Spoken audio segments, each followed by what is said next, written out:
Hi friends, what's up? This is RK from 360 Reader.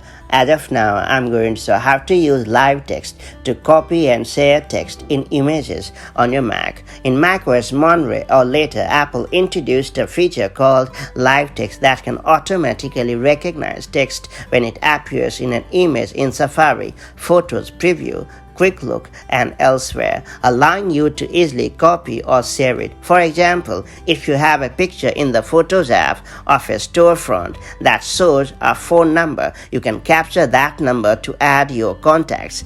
It's an incredibly simple, useful feature, and let me show you how to use it on your Mac. Before getting started, make sure you have subscribed our YouTube channel and hit the bell icon so that you won't miss any update from 360 Reader. First and foremost, find an image that contains text using Photos Preview or Quick Look, or download one from the web using Safari. After that, hover the cursor over the portion of the image where the text is, and the cursor will change to a text selection tool. Then highlight the text you want to do something with by just dragging the cursor over it. Next, right-click the highlighted text and select an action from the contextual menu that appears. Options should include Lookup, Translate, Search with, Google, Copy, and Share.